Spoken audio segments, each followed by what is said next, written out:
Alright, what is that thing? I came here expecting a normal boss fight, however, this is something completely different. The Hellhound looks like it crawled straight out of the depths and brought the nasty smell with it. At first I thought this was just another tough mid-game boss fight, but after a few runs I noticed something interesting. This monster actually drops legendary mods. This is not the best farm, let me tell you. However, if you're still gearing up before the last monolith, it's one of the most reliable early ways to get your hands on legendary mods. It drops legendary mods with a 40% drop rate. And let me tell you, I did the math and I did the runs and the numbers to prove it. And also, if you're interested in getting rare crafting materials, you can even get some legendary weapon drops as well. Plus, if you're trying to bridge that brutal gap between level 40 and level 50, these fights give you solid XP, and after 50 runs, I am at level 47. And so it's really good for the overall thing. But anyways, today I'm diving back in just to see how rewarding this fiery beast really is and whether or not it is worth burning so much ammunition to beat it. So let's get into this. Alright, before we begin, I want to emphasize my weapon loadout. I have a Silent Anabasis as well as the new SKS Pathfinder, and both of these are almost basically halfway calibrated, and I have a ton of weapon mods, so that's why I can do this solo.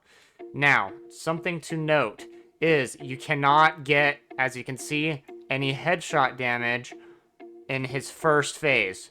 He'll charge at you, and then this is a good time to use your deviation. You want a physical one to go and distract him. He'll shoot you, but as you can see, he has several attacks. This one does a lot of damage, so you want to make sure that you are fully healed. After you get him past the first threshold, he'll start triggering his transformation. And you see that disgusting looking face coming out of his face? That's where the headshots are at. Once you get him to a third of the health, he'll have this immunity phase. I suggest recalling your dude, getting a sniper, and hitting the weak spots that are on his shoulders. You can do damage to his face, however, I would suggest getting rid of the weak spots so that you can deal damage. And then he's going to jump up into the air, and then he's going to get knocked prone. This is where most of your damage should be being placed. Now, he's going to jump back usually, and then he's probably going to charge again, or do this attack.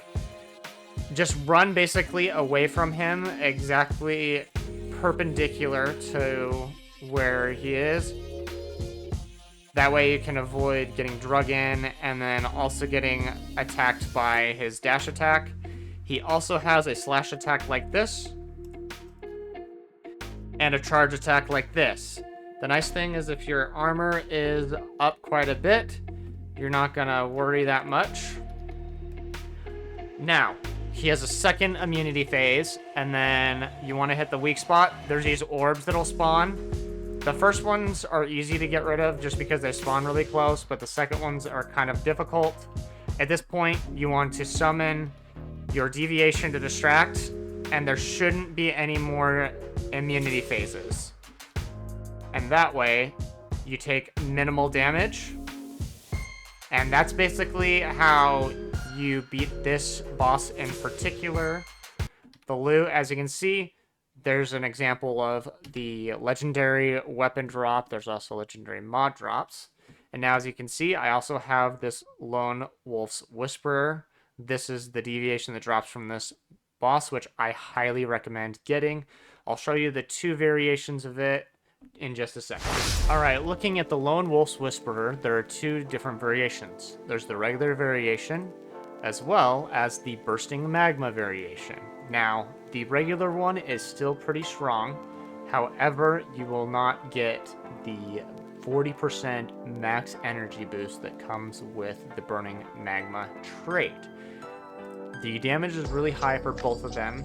It also scales a little bit with your level, and so as you saw probably earlier, is dealing about 4 to 5k damage per hit, and it has a lot of health. So it's a good distraction deviant as well as a high damage deviant.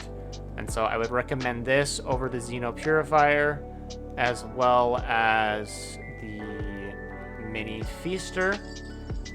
The drop rate for the bursting magma is quite a bit lower. As you can see, I have 2 of them, and then the other ones, I think that's 6. So it's about a 1 in 4 chance to get it, and that's if you succeed in catching it. Oh, sorry, I have 3 of them.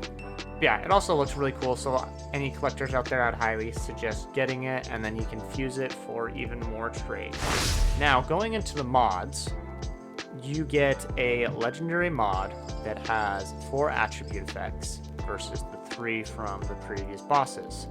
Now, I would highly recommend getting whichever one suits your weapon. For example, I've been farming for the Shattering Ice just because I have Ice Vortex weapons.